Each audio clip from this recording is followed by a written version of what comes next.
उद्दालक अरुणि का जन्म वैदिक पीरियड के दौरान हुआ था। उस समय का समाज एक रिजिड धार्मिक और कल्चरल फ्रेमवर्क पर टिका था, जिसमें रिचुअल्स यानी कर्मकांड और वैदिक नॉलेज का बहुत महत्व था। अरुणि के बचपन काफ़ी ट्रेडिशनल ढंग से गुजर रहे थे। उनका जीवन उन्हीं प्राचीन वैल्यूज और संस्कृति के आसपास घूमता था जो वैदिक पीरियड की पहचान थी। उद्दालक का नाम उनके जन्म स्थान अरुणा पर आया, जिससे ये समझना आसान होता है कि प्राचीन भारत में व्यक्ति के परिवार और स्थान से उसकी पहचान होती थी। बचपन से ही उद्दालक ने वैदिक विद्या का अध्ययन शुरू कर दिया था। उस समय के समाज में वैदिक ज्ञान को सबसे उचित और पवित्र माना जाता था। उद्दालक को भी अपने परिवार से ही शुरुआत में वैदिक नॉलेज का बीज मिल गए थे, लेकिन इनका एजुकेशन सिर्फ घरेलू उपदेश तक सीमित नहीं रहा। बचपन में ही उद्दालक अरुणि को एक गुरुकुल भेजा गया, जहां उनकी पढ़ाई हुई। गुरुकुल का इन्वायरमेंट एक ऐसा था जहां विद्यार्थी अपने गुरु के साथ रहते थे, उनकी सेवा करते थे और साथ ही साथ स्पिरिचुअल और वर्ल्डली नॉलेज का अध्ययन करते थे। उद्दालक की शिक्षा वैदिक टेक्स्ट, रिचुअल्स और ध्यान यानी मेडिटेशन के अराउंड सेंटर्ड थी। यहाँ उन्होंने श्रुति का ज्ञान सीखा, जो वेदों का मुख्य एलिमेंट था। उनका इंटरेक्शन नेचर के साथ, डेली रिचुअल्स के साथ और अलग अलग धार्मिक चिंतन के साथ काफ़ी गहरा था। उनका बचपन उन्हें सिर्फ रिचुअल्स या मंत्र रिसाइटेशन तक सीमित नहीं करता था, बल्कि उन्होंने स्पिरिचुअल कॉन्सेप्ट्स को प्रैक्टिकल रूप में समझने की कोशिश की। एक कहानी जो उद्दालक के बचपन से जुड़ी है वो उनके गुरुकुल के दौरान की है। उद्दालक काफ़ी संवेदनशील और ऑब्जर्वेशन पर ध्यान देने वाले बच्चे थे। जब उन्होंने देखा कि प्रार्थना के दौरान लोग सिर्फ शब्दों पर ध्यान दे रहे हैं, लेकिन उनकी भावना या इंटेंशन उस प्रार्थना से जुड़ नहीं रहे, तब उन्होंने अपने गुरु से सवाल किया। उद्दालक ने अपने गुरु से पूछा कि क्या प्रार्थना तभी सफल होती है जब हमारी भावना उस प्रार्थना से जुड़ी हो। गुरु ने यह जवाब दिया कि शब्दों का अपना महत्व है, लेकिन भावना का और भी बड़ा महत्व है। यही बात उद्दालक अरुणि के मन में घुस गई और उन्होंने अपने फ्यूचर फिलॉसफी में इस ऑब्जर्वेशन को डीपली एक्सप्लोर किया। उन्होंने ये समझ लिया कि रिचुअल्स और प्रैक्टिसेस का एसेंस तभी सफल हो सकता है जब उसके पीछे ज्ञान और भावना हो। छंदोग्य उपनिषद में उद्दालक अरुणि के कई ऐसे डायलॉग्स मिलते हैं जो फिलोसॉफिकल कॉम्प्लेक्सिटी को आसान भाषा में व्यक्त करते हैं। एक प्रमुख उदाहरण है उनका फेमस डायलॉग अपने पुत्र और शिष्य श्वेतकेतु के साथ, जिसमें वो तत् त्वम् असि का महत्वपूर्ण कॉन्सेप्ट समझाते हैं।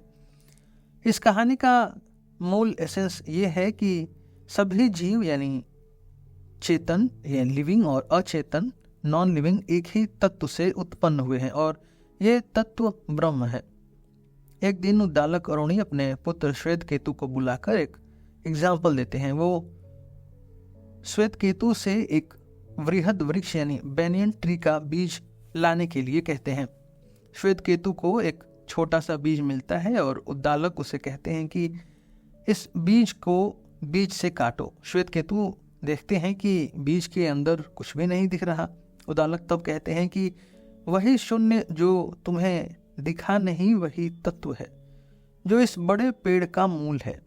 इसी तरह हम सब भी उसी तत्व का रूप हैं जो दिखाई नहीं देता।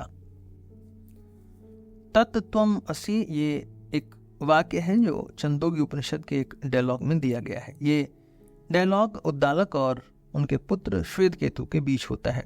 उद्दालक इस कॉन्सेप्ट को समझाते हैं कि जिसमें ये कहा जाता है कि व्यक्ति और विश्व एक ही तत्व के रूप है। ब्रह्म जो सब कुछ का सोर्स है, वही तत्व हर चीज के अंदर भी पाया जाता है। आत्मा यानी इंडिविजुअल सोल और ब्रह्म में कोई अंतर नहीं है, आत्मा ही ब्रह्म है।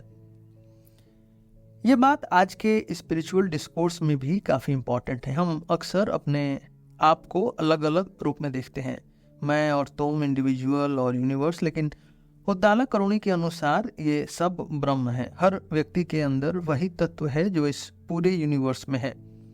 ये वननेस का कॉन्सेप्ट उनके टाइम में एक रिवोल्यूशनरी थॉट था, क्योंकि तब डुअलिज्म यानी द्वैत ज़्यादा प्रोमिनेंट था, जिसमें जीव यानी लिविंग बीइंग्स और परमात्मा यानी सुप्रीम बीइंग को अलग समझा जाता था।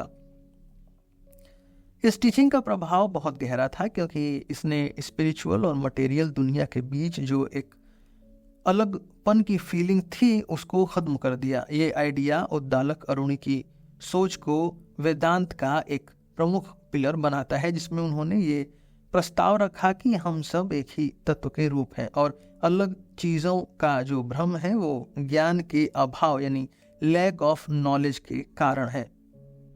अगर हम उद्दालक अरुणी की फिलॉसफी का कंपैरिजन दूसरे वेदांतिक थिंकर्स जैसे यज्ञवल्क्य से करें तो हमें एक बड़ा डिफरेंस दिखाई देता है। यज्ञवल्क्य और उद्दालक दोनों ही वेदांत के बड़े प्रोपोनेंट्स थे, लेकिन उनका अप्रोच थोड़ा अलग था।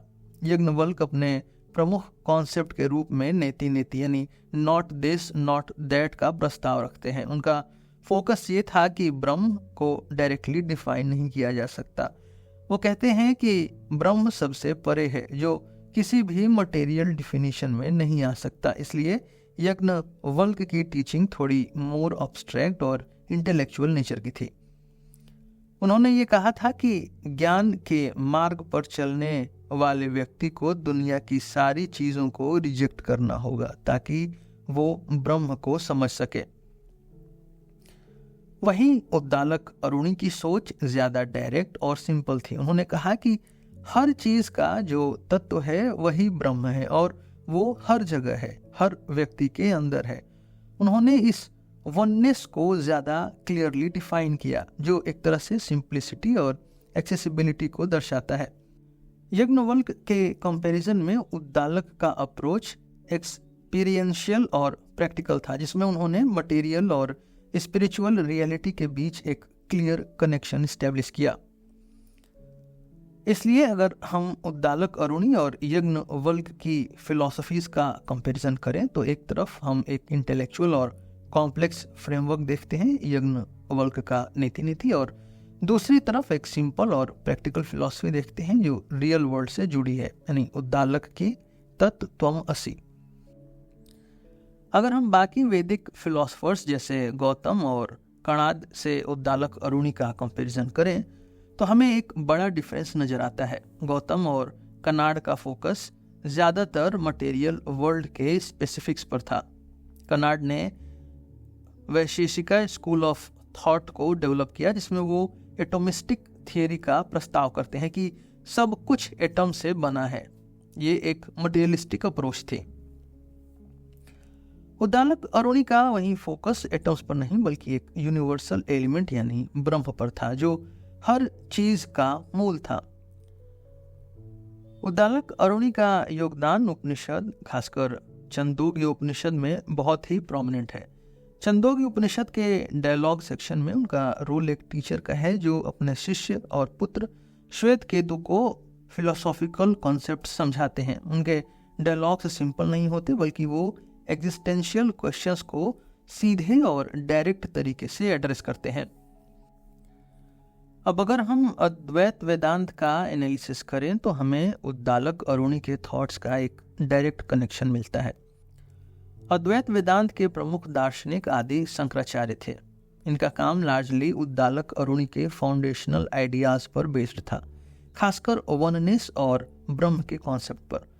शंकराचार्य का अद्वैत फिलॉसफी का जो सिद्धांत कि ब्रह्म ही एकमात्र सत्य है, यानी ब्रह्म इज द ओनली ट्रुथ और जगत एक मिथ्या है, यानी the world is an illusion, यह सिद्धांत डायरेक्टली उद्दालक के थॉट से जुड़ता है, जहां वो कह रहे हैं कि ब्रह्म सब कुछ है और ये अलग अलग एंटिटीज का जो इल्यूजन है वो व्यक्ति के इग्नोरेंस का नतीजा है।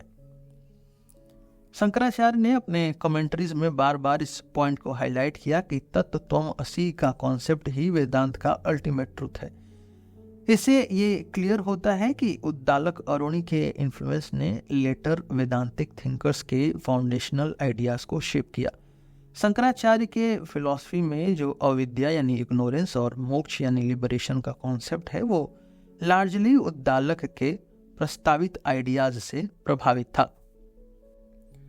भारतीय दर्शन के इवोल्यूशन में उद्दालक का योगदान सिग्निफिकेंट है। उन्होंने वेदांतिक थॉट के कोर एलिमेंट्स को सीधा और एक्सेसिबल बनाया।